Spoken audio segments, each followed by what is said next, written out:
प्रिय श्रोता बंधु, भक्ति मार्ग तरफ ଆପଣମାନଙ୍କୁ ମୋର ସ୍ୱାଗତ। ଆପଣମାନେ ଏହି ପୁଣ୍ୟ ମାସ କାର୍ତ୍ତିକରେ ଶ୍ରବଣ କରୁଛନ୍ତି ସେହି ପୁଣ୍ୟ ଗାଥାର ପୁରାଣ କାର୍ତ୍ତିକ ମହାତ୍ମ୍ୟ। ଆସନ୍ତୁ ଶୁଣିବା କ'ଣ ନା ଜଳନ୍ଧର କିପରି ମହାପ୍ରଭୁ ଶ୍ରୀ ନାରାୟଣଙ୍କୁ ନିଜର ଗୃହେ ବନ୍ଦୀ କରିପାରିଛି। ତା ସହିତ ଜଗନ୍ମାତା ଲକ୍ଷ୍ମୀନନ୍ଦ ସେଠାରେ ବନ୍ଦିନୀ, କେହି ତାଙ୍କର ଦର୍ଶନ ପାଉନାହାନ୍ତି। ଦେବଗଣ ଆକୁଳ ମିନତି କରୁଛନ୍ତି। ଏପର୍ଯ୍ୟନ୍ତ ଆପଣମାନେ ଶ୍ରବଣ କରିଥିଲେ। ଆସନ୍ତୁ ଆଗକୁ ଯିବା, ଆଉ କ'ଣ ହେଉଛି ସମ୍ପୂର୍ଣ୍ଣ ରୂପେ ଶ୍ରବଣ କରିବା। ନାରାୟଣଂ ନମସ୍କୃତ୍ୟଂ ନରୋ ଚୈବଂ ନରୋତ୍ତମଂ ଦେବୀଂ ସରସ୍ୱତୀଂ ବ୍ୟାସଂ ततो जये मुदिरये मूकं करोति वाचालं पङ्गुलङ्घयते गिरिं यत्कृपातमहं वन्दे परमानन्दमाधव परमानन्दमाधव परमानन्दमाधव।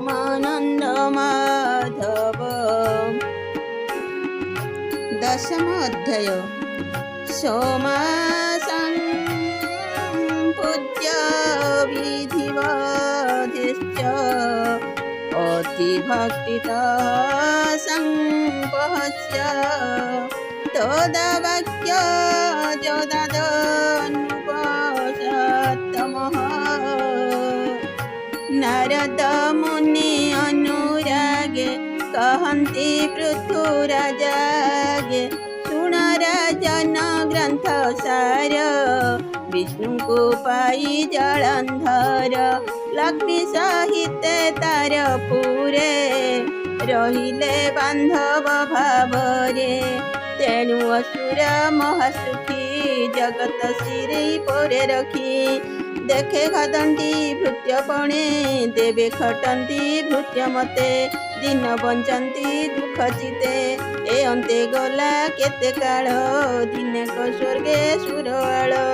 सकल देवतांकु राई आम्भंकु सानिध्ये बसाई कहन्ति देव पुरंदर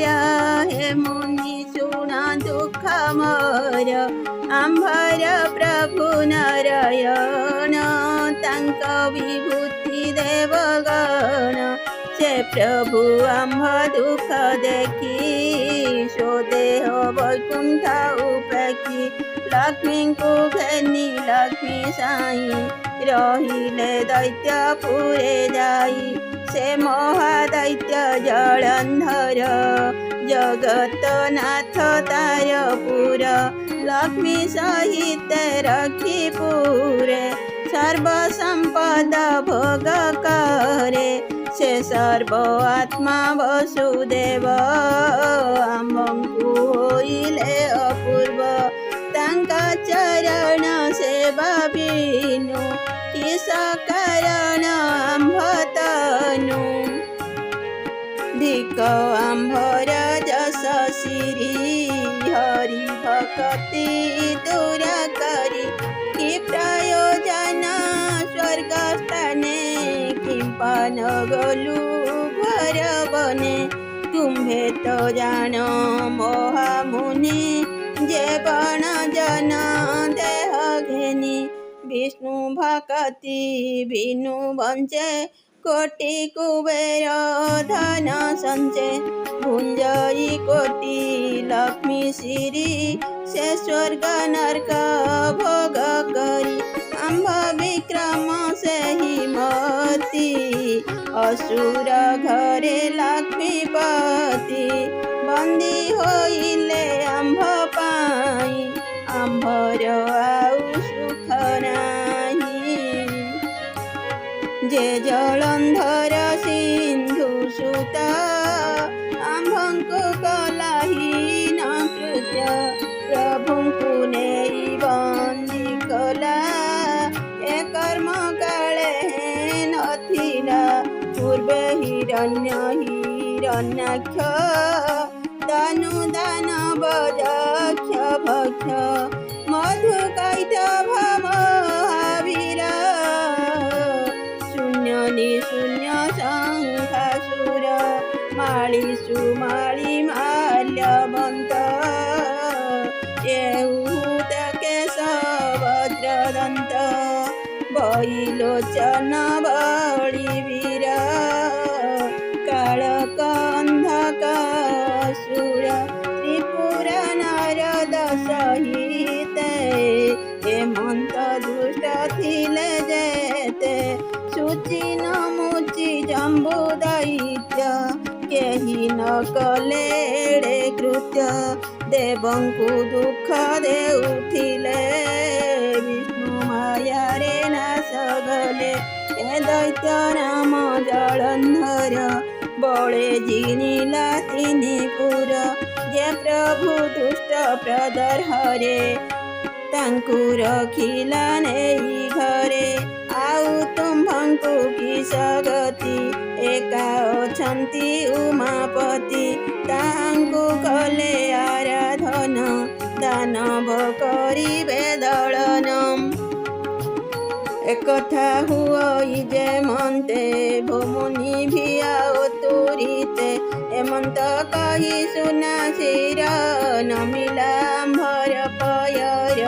শুণ রাজন চূড়ামণি বাসব বাক্য আম্ভে শুনি সর্বদেবঙ্ক শিউকারে গলু যে জଳନ୍ଧରପୁରେ ସିନ୍ଧୁ ନନ୍ଦନ ସଭା ତଳେ ପ୍ରବେଶ ହେଲୁ ଶୁଭ ବେଳେ ଆମ୍ଭଙ୍କୁ ଦେଖି ଦୈତ୍ୟ ରାଜା ବିଶେଷ କଲା ପାଦ ପୂଜା ସନ୍ନିଧେ ବସାଇ ଆସନେ ଉଚାଇ କୋମଳ ବଚନେ ହୋ ମୁନିବର କାହିଁ ଥିଲ ମପୁରେ କି କାଢ଼େ ହୋଇଲ କାହିଁ ଦେଖିଛ କି ସାରିତି ମୋ ଆଗେ କହ ମହାରତି ମୁନି ବୋଇଲେ ଶୁଣ ରାଏ ଯେ ସ୍ଥାନେ ଶଙ୍କର ବିଜୟୀ ନାମ ତା କପିଳାସଗିରି ସକଳ ଗୁଣ ସୁଖ ସିରି କିୟବ ଦେବା ପଟାନ୍ତର ସତ ଯୋଜନ ଉଚ୍ଚଧାର ଏହି ପ୍ରକାରେ ଦୀର୍ଘ ପ୍ରତି ଧବଳ ବର୍ଣ୍ଣ ଦିବ୍ୟ ଜ୍ୟୋତି विविध वर्ण तरुवर कल्पवृक्ष हि पटान्तर कमल पुष्प निरंतरे अमृत तुल्य फल धरे सुनंदा नामे बहे नदी स्नाने अशेष पाप छेदी पशु पतंग आदि पक्षी देवने दुख कुपेक्षी सिद्ध किन्नर दक्ष गणे जहि बसंती अनुक्षणे सर्वे बसंती तो समने शिव गौरी उपासने हरस जात अनुक्षणे सुखे बंचंती शिव गणे आम्भे सेवने बिना केते बंचिलु शंकर संगते बहु स्वर्ग को जाइथिलु आजत पुरा कुइलु नारद बदनु ए वाणी सागर सुत कर्णे शुणी पुणी पूछाई तो समने भमुनि कह परसने तुम्भंकु पूछाई हेमंत ईश्वर संपद जावत मोह सम्बन्धे समकले केतु श्रेष्ठ हे भले से कथा कह महारुषि शुणी बोलिलु आम्भे हसी हे नृप पचारिलु जाहा स्वरूप कहिबि मु ताहा ए तोर संपद कुसरी अतुल्य चतुर्दश पुरी तोर न करे जेते लोक ईश्वरु संपदु अधिक भग करंती एके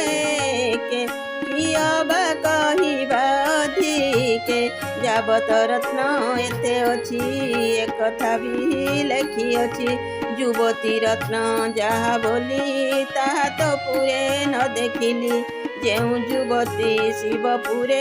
से तो पूर्व तोर घरे तेणु ए जावत संपद तिनि भुवने राजपद रथ तुरंग राजबल रत्न कांचन जनकूल विविध रोग आदि करी सर्वकुशल नाही स्त्री एणु ए नदी सई शोभा केश विहीने जेन्हे गभा नेत्र विहीने अंधकार युवती बिने जेन्हे घर शुण राजन सिंधु वच एनु संपद तोर तुच्छ हेमंत वाक्य शुणी राजा मने पाइला महालज्जा अल्प क्रोध मने धरी पुणी पुछाई दंडधारी भमुनि कह मते सत ईश्वर घरणी के मंत केड़े सुंदरी नाम किस विशेषी कह ब्रह्म शिष्य मोर घरणी वृंदावती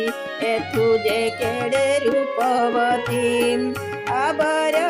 पसर गणे रूपे सुंदरी जणे जणे रंभा मेनका तिलोत्तमा एहंकु नाही जे उपमा उर्वशी चित्रलेखा मूले देखिले मुनि मन टले किन्नारी विद्याधरी शोभा मुख विकासे चंद्र प्रभा एमाने अछंती मो पुर देखि अछत मुनिवर आबर भगिनी मोर माँ सर्वलावण्य निधि सीमा कोटिए गुणे सुलक्षणी सर्वस्त्रीलिंग शिरोमणि जगन्नाथंकर घरणी सेहि मोपुरे छंती पुणी नित्य तंकर दर्शने आसंती देव स्त्री माने ताहांकु देखुछंती डोळे तुम्हे कहिल शिवआळे एथु सुंदर स्त्री अछि ए सर्व तो तुले न गछि ए बड़ लागिला संदेह हो मुनि एही कथा कह ईश्वर पुरे जेते नारी तो रूप नाम आदिकारी बंधु माने आजि पाई एतिकी पुणी साक्षात हेब आगामी अध्याय